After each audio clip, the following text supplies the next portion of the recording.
Hello friends, नमस्कार। स्वागत है आप लोग का हमारे इस यूट्यूब चैनल में। तो आइए आज की इस वीडियो में हम अभाज्य संख्या के बारे में जानेंगे। हम आप लोग को प्राकृतिक संख्याएं, भाज्य संख्याएं, पूर्ण संख्याएं, ये सब आप लोग को पिछले वाले वीडियो में हम बता चुके हैं। अब आइए आज की इस वीडियो में हम अभाज्य संख्या के बारे में जानेंगे, उसके बाद सअभाज्य जानेंगे, ठीक है ना। तो देखिए, भाज्य अभाज्य संख्या किसे कहते हैं। जैसे हम भाज्य संख्या में आप लोग को बताए थे कि किसी भी संख्या के यदि दो से अधिक गुणनखंड यानी फैक्टर होते हैं तो उसे हम भाज्य संख्या कहते हैं। अब अभाज्य संख्या किसे कहते हैं, यानी कि जिनका मैक्सिमम, ठीक, मैक्सिमम फैक्टर भी दो हो और मिनिमम फैक्टर भी कितना हो, दो। यानी कि ऐसी संख्या का जब हम गुणनखंड करेंगे, फैक्टर करेंगे कि उसका मिनिमम फैक्टर भी दो हो और मैक्सिमम फैक्टर भी कितना हो, दो, तो उसे हम क्या बोलेंगे, अभाज्य संख्या बोलेंगे। जैसे देखिए, दो है, ठीक, इसके कितने आएंगे फैक्टर, एक होगा, ये दो, ठीक। उसी तरह पाँच है, इसके फैक्टर कितने होंगे, एक होंगे, पाँच होंगे, ठीक है ना। तो देखिए, अब इसके अलावा कोई इसका फैक्टर होगा, गुणनखंड होगा नहीं ना। उसी तरह इसका भी, इसके अलावा कोई गुणनखंड नहीं होगा, तो इसके भी कितने फैक्टर बने, दो, और इसके भी कितने फैक्टर बने, दो। तो इस तरह हम कह सकते हैं कि जिनके मैक्सिमम फैक्टर भी दो होते हैं और मिनिमम फैक्टर भी दो होते हैं, उसे हम क्या बोलते हैं, अभाज्य संख्या कहते हैं, ठीक है ना। दो हो गया जाएगा, पाँच हो जाएगा, सात हो जाएगा, तीन हो जाएगा, 11 हो जाएगा, 13 हो जाएगा, ये सब क्या कहलाते हैं, अभाज्य संख्याएं कहलाती हैं, ठीक है ना। अब यहीं से एक प्रश्न बनेगा कि सबसे छोटी अभाज्य संख्या कौन है, ठीक, सबसे छोटी अभाज्य संख्या कौन है। तो देखिए, सबसे छोटी अभाज्य संख्या दो है, ठीक, ये दो है, उसके बाद तीन है, उसके बाद पाँच है, उसके बाद सात है, ठीक है ना, ऐसे चला जाएगा। तो सबसे छोटी अभाज्य संख्या कौन है, दो है। फिर पूछेगा कि सबसे छोटी सम अभाज्य संख्या कौन है, तो आपका भी क्या आएगा, दो आएगा।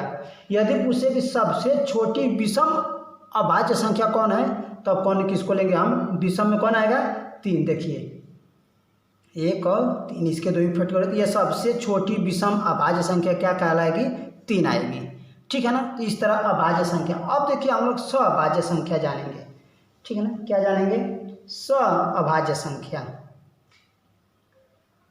यहाँ पर अभाज्य संख्या कर लेते हैं, ठीक है ना। अब देखिए, सअभाज्य संख्या किसे कहते हैं, संख्याओं का ऐसा युग्म, ठीक है ना, संख्याओं का ऐसा युग्म या जोड़ा जिनका, यानी कि जिनका मस यस्यफ, ठीक है ना, संख्याओं का ऐसा युग्म या जोड़ा जिनका हम यस्यफ या मस एक आता हो, कितना आएगा, एक आएगा, या उसका एक सिर्फ उभयनिष्ठ भी रहेगा, उभयनिष्ठ भी बोलते हैं कॉमन जिसको, अगर ये उभयनिष्ठ निकलता है तो उसे हम क्या बोलते हैं, सअभाज्य संख्या कहते हैं। जैसे हम आप लोग को हम बता दें, ठीक है ना।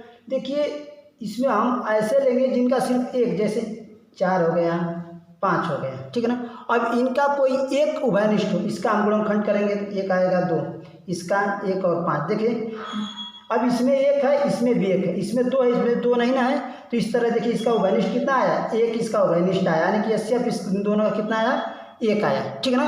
तो इस तरह हम कह सकते हैं कि जब इनका उभयनिष्ठ आने की, जब यस्यफ एक आता है तो उससे हम क्या बोलते हैं, सअभाज्य संख्या कहते हैं। यानी कि ऐसा संख्याओं का युग्म या जोड़ा जिनका यस्यफ एक आए, उसे हम क्या बोलते हैं, सअभाज्य संख्या कहते हैं, ठीक है ना।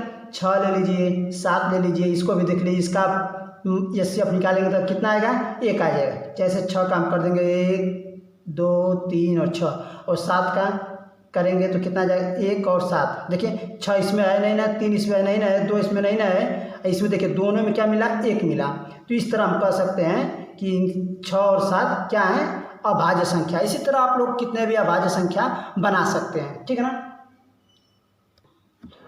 अब देखिए, हम अब जुड़वा, अब देखिए जुड़वा सअभाज्य संख्या जानेंगे, ठीक है ना, जुड़वा सअभाज्य।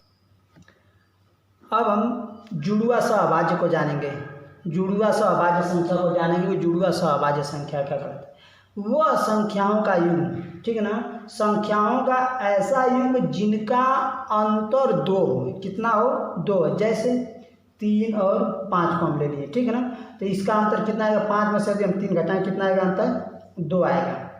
उसी तरह 7 और 9 कर लीजिए, ठीक। इसमें भी देखिए 9 में से यदि 7 हम घटाएंगे तो कितना आएगा अंतर, इसका 2 आएगा। यानी कि संख्याओं का ऐसा युग्म या जोड़ा जिनका अंतर कितना आए, 2 आता हो, उसको हम क्या बोलते हैं, सहअभाज्य जुड़वा सहअभाज्य संख्या कहते हैं। उसे 17 ले लीजिए, 19 ले लीजिए, ठीक है ना। इसको 17 और 19 में से हम घटाएंगे कितना बचेगा, सॉरी यहाँ पर 19 कर दें, यहाँ 17, ठीक। तो कितना आएगा अंतर, 2 आएगा, ठीक है ना। ऐसी कितनी भी संख्या आप बना सकते हैं जुड़वा सहअभाज्य संख्या, यानी कि जिन संख्याओं का अंतर कितना आता है, 2 आता है, उसे हम क्या बोलते हैं, जुड़वा सहअभाज्य संख्या बोलते हैं, ठीक है ना।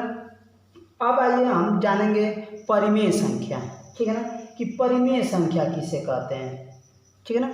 देखिए परिमेय संख्या किसे कहते हैं।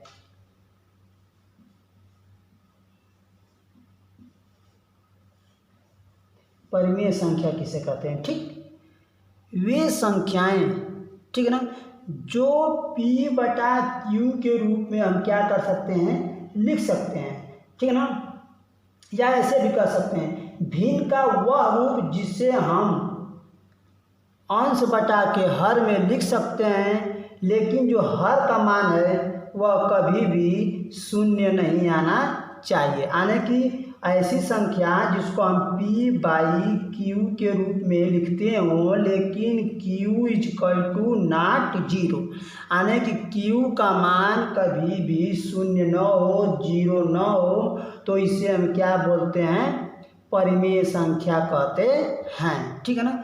और देखिए परिमेय संख्या में बहुत कंडीशन है कि परिमेय संख्या कौन कौन हो सकती है और कौन कौन नहीं हो सकती है, दशमलव में कैसे होती है, ठीक है ना। तो इसको हम सब अगले वीडियो में हम जानेंगे।